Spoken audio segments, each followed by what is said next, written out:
Le Seigneur soit avec vous. Évangile de Jésus-Christ selon saint Matthieu. Gloire à toi, Seigneur.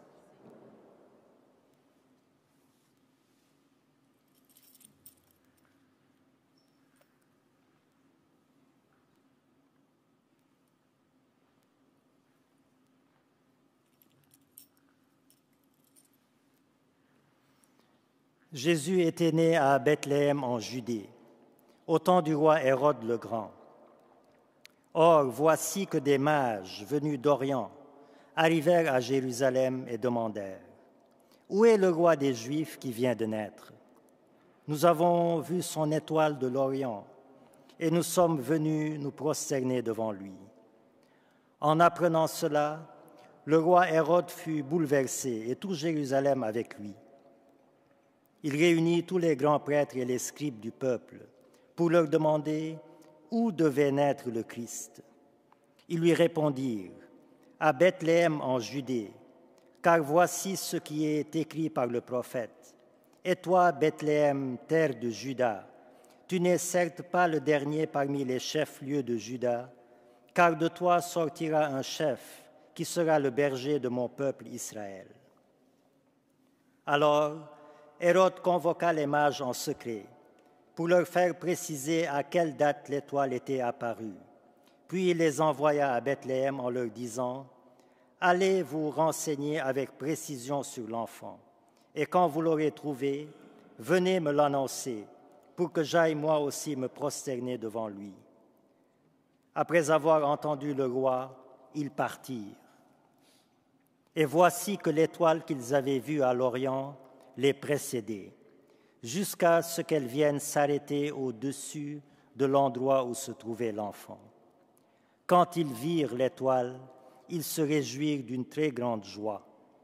Ils entrèrent dans la maison, ils virent l'enfant avec Marie, sa mère, et tombant à ses pieds, ils se prosternèrent devant lui. Ils ouvrirent leur coffret et lui offrirent leurs présents, de l'or, de l'encens et de la myrrhe.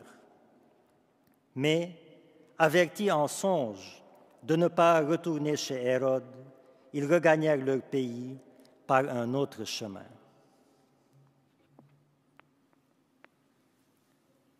Acclamons la parole de Dieu.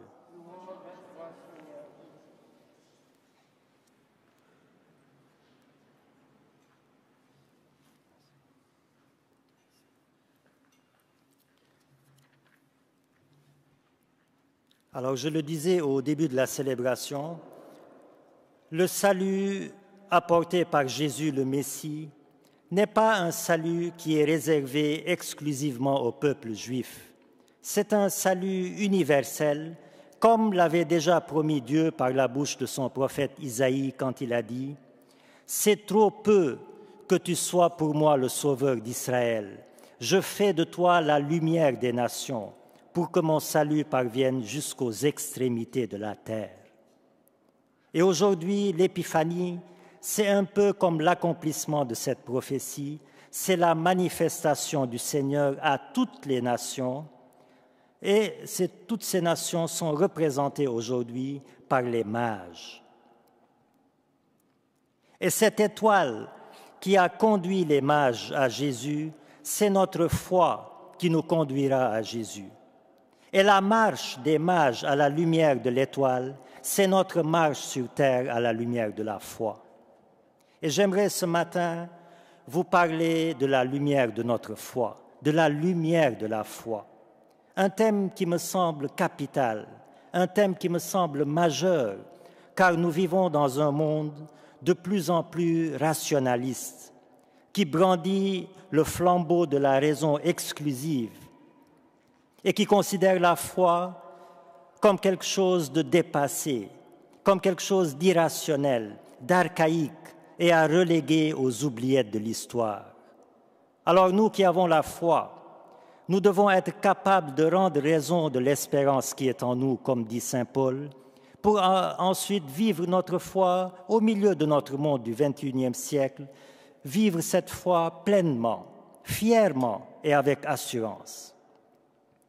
Alors, le rationalisme voient la foi souvent comme un obscurantisme, comme une superstition dont il faut se débarrasser au plus vite pour donner le primat à la seule raison humaine et au progrès scientifique et technique, avec l'espoir que l'homme parvienne un jour à un paradis terrestre, à un bonheur terrestre, et non pas à un bonheur céleste illusoire espéré par la foi.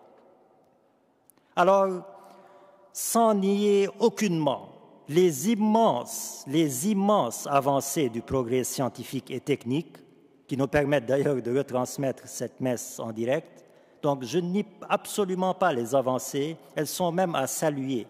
Mais l'espoir suscité par la raison exclusive, l'espoir suscité par le progrès scientifique et technique a globalement déçu, notamment au XXe siècle, avec la bombe atomique, avec les 2 guerres mondiales, avec les régimes totalitaires, avec les bouleversements écologiques, l'individualisme, le capitalisme et le libéralisme anarchique, etc. Ce paradis terrestre promis est devenu un enfer, car l'homme, avec les découvertes scientifiques et techniques, découvre aussi l'horreur de sa propre puissance. Alors, que faut-il faire?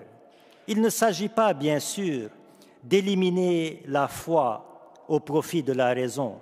Il ne s'agit pas non plus d'éliminer la raison au profit de la foi. Il s'agit de les tenir ensemble. Pourquoi?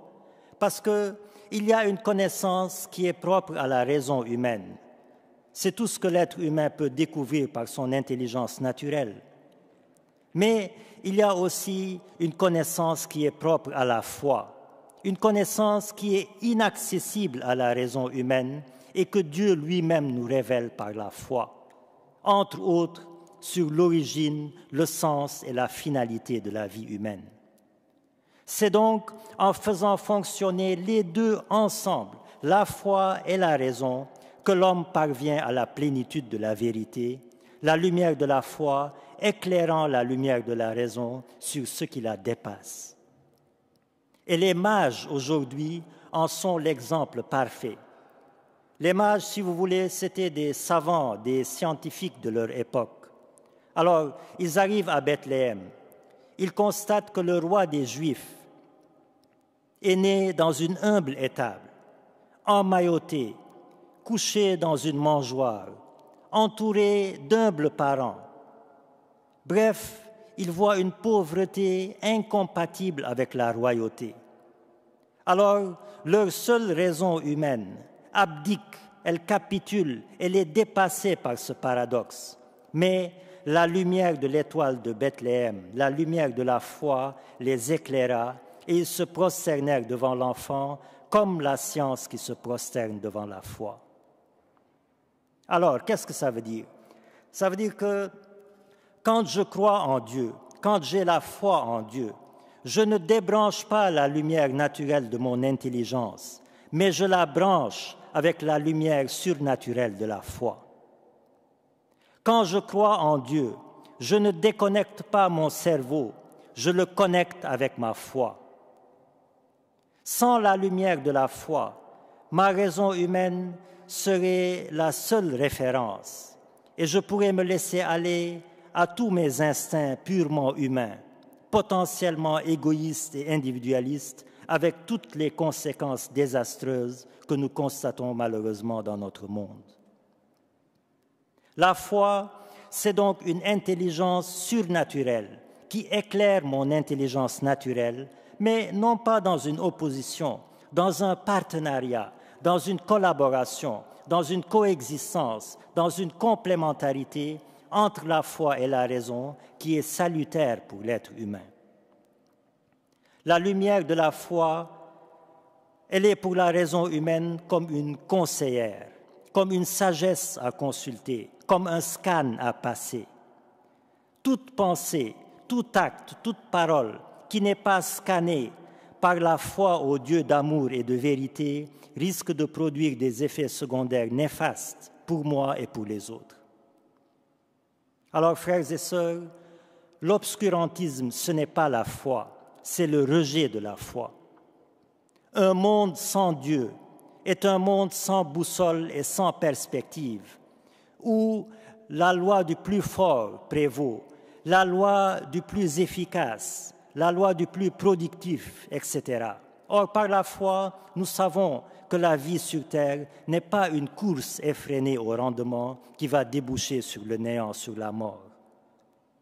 La foi nous appelle à dire que la vie sur terre est un don de Dieu et qui va déboucher sur l'amour de Dieu, car l'être humain est né de l'amour de Dieu et retournera à l'amour de Dieu. La lumière de la foi donne donc un sens à ma vie et à ma mort, parce que ma vie n'est plus hantée par la mort, par le vide, par le néant que ma raison humaine me propose. Ma vie est un projet d'éternité que ma foi me révèle.